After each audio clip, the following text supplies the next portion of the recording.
2월 27일 토요일입니다. 새벽기도 시간에 하나님께서 우리에게 주시는 말씀은 마가복음 10장 32절에서 52절 말씀입니다. 제가 봉독하도록 하겠습니다. 예루살렘으로 올라가는 길에 예수께서 그들 앞에 서서 가시는데 그들이 놀라고 따르는 자들은 두려워하더라. 이에 다시 12제자를 데리시고 자기가 당할 일을 말씀하여 이르시되 보라, 우리가 예루살렘에 올라가노니 인자가 대제사장들과 서기관들에게 넘겨주매 그들이 죽이기로 결의하고 이방인들에게 넘겨주겠고 그들은 능욕하며 침뱉으며 채찍질하고 죽일 것이나 그는 3일 만에 살아나리라 하시니라. 세베대의 아들 야고보와 요한이 주께 나와 여짜오되 선생님이여, 무엇이든지 우리가 구하는 바를 우리에게 하여 주시기를 원하옵나이다. 이르시되 너희에게 무엇을 하여 주기를 원하느냐? 여짜오되 주의 영광 중에서 우리를 하나는 주의 우편에 하나는 좌편에 앉게 하여 주옵소서. 예수께서 이르시되 너희는 너희가 구하는 것을 알지 못하는도다. 내가 마시는 잔을 너희가 마실 수 있으며 내가 받는 세례를 너희가 받을 수 있느냐? 그들이 말하되 할 수 있나이다.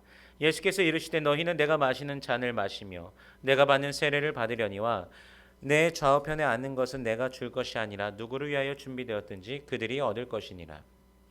열 제자가 듣고 야고보와 요한에 대하여 화를 내거늘 예수께서 불러다가 이르시되 이방인의 집권자들이 그들을 임으로 주관하고 그 고관들이 그들에게 권세를 부리는 줄을 너희가 알거니와 너희 중에는 그렇지 않을지니 너희 중에 누구든지 크고자 하는 자는 너희를 섬기는 자가 되고 너희 중에 누구든지 으뜸이 되고자 하는 자는 모든 사람의 종이 되어야 하리라. 인자가 온 것은 섬김을 받으려 함이 아니라 도리어 섬기려 하고 자기 목숨을 많은 사람의 대속물로 주려 함이니라. 그들이 여리고에 이르렀더니 예수께서 제자들과 허다한 무리와 함께 여리고에서 나가실 때에 디메오의 아들인 맹인 거지 바디메오가 길가에 앉았다가 나사렛 예수시란 말을 듣고 소리질러 이르되 다윗의 자손 예수여, 나를 불쌍히 여기소서 하거늘 많은 사람이 꾸짖어 잠잠하라 하되 그가 더욱 크게 소리질러 이르되 다윗의 자손이여, 나를 불쌍히 여기소서 하는지라. 예수께서 머물러 서서 그를 부르라 하시니 그들이 그 맹인을 부르며 이르되 안심하고 일어나라, 그가 너를 부르신다 하매 맹인이 겉옷을 내버리고 뛰어 일어나 예수께 나아오거늘 예수께서 말씀하여 이르시되 내게 무엇을 하여 주기를 원하느냐? 맹인이 이르되 선생님이여, 보기를 원하나이다. 예수께서 이르시되 가라, 내 믿음이 너를 구원하였느니라 하시니 그가 곧 보게 되어 예수를 길에서 따르니라. 아멘. 예루살렘에 올라가시는 길에 예수님께서 죽음과 부활에 대하여 말씀해 주십니다. 인자가 대제사장들과 서기관들에게 넘겨주매 그들이 죽이기로 결의하고 이방인들에게 넘겨주며 메시아를 향하여 능욕과 침뱉으며 채찍질하고 죽일 것이나 3일 만에 살아나리라는 것을 분명하게 다시금 말씀해 주십니다. 세 번째 그 순환과 부활에 대하여서 말씀해 주시는 장면입니다. 죽으심과 부활에 대해서 심각하게 고찰하면서 하나님의 나라에 대한 고민을 해보며 메시아의 죽음에 대한 의미를 고민해 볼 만도 하지만 이 세 번째, 첫 번째 말씀해 주셨고 두 번째 말씀해 주셨고 세 번째 말씀해 주신 이때 요한과 야고보의 반응은 아주 특이합니다. 선생님, 우리가 요구하는 것은 무엇이든지 해주세요. 예수님께서 아주 따뜻하게 응답하십니다. 무엇을 해주기를 바라느냐? 그들의 대답은 주께서 영광 받으실 때 하나는 당신의 오른쪽에 하나는 당신의 왼쪽에 앉게 하여 주십시오. 사실 이들은 자신들이 구하고 있는 것이 어떤 것인지도 잘 모릅니다. 변화산에서 주님께서 광채로서 빛나는 사건을 기억하면서 무언가 엄청난 일이 일어나고 있으며 또한 일어날 것이라는 것에 대해서는 알고 있지만 정확히 그것이 무엇인지 알지 못하며 그들이 집중하고 있는 것은 오직 영광뿐입니다. 예수님의 대답은 너희가 무엇을 구하는지도 모르고 있다. 내가 마시는 잔을 너희가 마실 수 있고 내가 받는 세례를 너희가 받을 수 있느냐라고 질문하십니다. 이 질문에 그들은 그렇습니다 라고 대답합니다. 그것이 무엇인지는 알지 못하지만 영광을 위하여 그렇다고 대답합니다. 잔은 고난의 잔이며 세례는 죄에 대하여 죽는, 즉 잔도 세례도 고난을, 죽음을 의미하는 것입니다. 그들이 지금 비록 그 뜻을 다 알지 못하고 대답하고 있지만 결국 제자들은 그들에게 주어진 십자가를 지게 되면 모두 예수님을 온전히 따르는 자가 됩니다. 하지만 지금은 그것이 어떠한 의미인지 그들이 모르고 있습니다. 그러면서도 좌우편에 앉을 자들에 대하여는 자신의 예수님께서 스스로의 권한이 아니심을 말씀하시며 삼위일체 하나님의 그 경륜 속에서 예수님께서 맡으신 그 역할을 온전히 담당하시고 그런 모습을 보여주십니다. 여러분, 이 모습을 보면서요, 주변에 있던 제자들은 몹시 화가 납니다. 왜 화가 났을까요? 본문의 제자들의 마음은 주님의 영광의 옆자리는 당연히 내 것인데 왜 네가 감히 네가 그 자리를 넘보느냐입니다. 예수님께서는 이미 모든 제자들이 그런 마음을 갖고 있다는 것을 알고 계십니다. 그들이 그 세상을 보는 그 시각 안에서 하나님의 그 나라의 영광을 계속해서 바라보니까 그들이 이렇게 생각하는 것은 오직 영광뿐입니다. 하나님의 시각에서 그 하나님 나라를 바라보면서 끊임없이 고뇌해야 되지만 인간의 욕심이 갈망하는 것은 즉 영광뿐인 것입니다. 그 모든 것을 예수님께서 이미 알고 계십니다. 그래서 다시 한번 가르쳐 주십니다. 크고자 하면 섬기는 자가 되어야 되고 으뜸이 되고자 하면 크고자 하면 섬기는 자가 되고 으뜸이 되고자 하면 모든 자의 종이 되어야 하리라. 이렇게 말씀하십니다.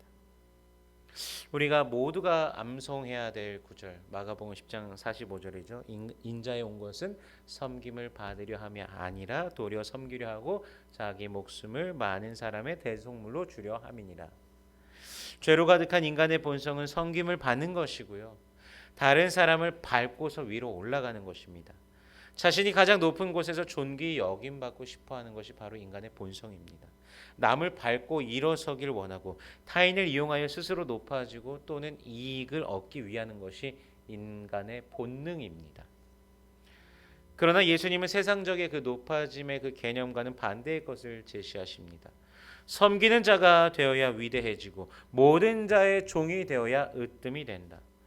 하나님의 아들께서 오신 것도 높이 섬김을 받으시기 위해서 오신 것이 아니라 도리어 섬기고 심지어는 목숨까지도 대속물로 주려 하심이라라고 말씀하십니다. 즉 그렇게 나를 따르라라고 또다시 말씀하시는 그런 것입니다. 우리 중에 누가 이렇게 예수님을 따를 준비가 되었는지 모르겠습니다. 저도 끊임없이 저의 그 자아와 싸우는 과정을 계속해서 거듭합니다. 스스로 예수님 앞에서 부끄러운 마음이 들 때가 너무나 많이 있습니다. 여러분은 어떠신가요? 예수님께서는 이렇게 자기를 부인하고 자기 십자가를 지고 따르라라고 계속해서 우리에게 말씀해 주시는데 우리의 반응은 어떤가요? 제자들에게도 거듭해서 계속 이렇게 제자도에 대해 말씀해 주시는 이유가 그들이 여전히 제대로 깨닫지 못하였기 때문입니다. 우리에게도 이렇게 계속해서 말씀하시는 그 이유가 바로 아직도 여전히 우리들이 스스로의 그 정과 욕심을 따르고 있기 때문일 것입니다. 여러분, 이 장면 이후에 소경 바디메오 이야기가 나옵니다. 나사렛 예수께서 지나가시는 것을 듣고 있는 대로 소리를 지르면서 다윗의 자손 예수여, 다윗의 자손 예수여, 나를 불쌍히 여기소서. 그 누구도 다 필요 없습니다. 아무리 말려도 상관이 없습니다. 그 목소리가 예수님께 닿아지기만 하면 됩니다. 다윗의 자손 예수여, 그렇게 애처롭게 예수님을 부르자 예수님께서 반응하시고 그를 부르라라고 하십니다. 그러자 겉옷을 내버리고 뛰며 예수님께로 갑니다. 오늘 본문 36절에서 야고보와 요한에게 하셨던 그 말씀을 동일하게 바디메오에게 51절에 하십니다. 내게 무엇을 하여 주기를 원하느냐? 바디메오의 대답은 무엇이죠? 내가 보기를 원하나이다. 그렇게 대답한 바디메오는 내 믿음이 너를 구원하였느니라 라고 말씀하시는 그 예수님의 말씀과 동시에 보게 되며 예수를 따르게 됩니다. 그릇된 제자도를 가지고 있었던 제자들의 마음과 바디메오의 그 처음 예수를 만나는 그 확고하고 그 순전한 그 믿음과 따름이 본문에서 대비가 됩니다. 여러분은 어떠한 마음으로 신앙생활을 하고 계십니까? 혹시 그릇된 그 제자도로서 예수님을 바라보면서 따라가고 계시지 않습니까? 그렇다면 처음 주님을 만났을 때로 돌아가 보시길 바랍니다. 순수했던 그 시절, 주님만을 바라보던 시절로 돌아가시길 바랍니다. 처음 만났을 때 그 사랑을 회복시켜 주실 것입니다. 잃어버린 감격을 회복시켜 주실 것입니다. 오늘은 처음 주님을 만났을 때 그 첫사랑을 회복하기를 갈망하는 하루가 되기를 원합니다. 주님께서 주신 그 한량없는 은혜를 기억하면서 만나며 감격하며 찬양하며 이 세상 그 무엇과도 바꿀 수 없는 가장 소중한 주님과 동행하는 그런 삶이 되시기를 원합니다. 그렇게 주님의 손을 꼭 붙잡고 주님의 복을 누리는 하루 되시기를 주님의 이름으로 축원합니다.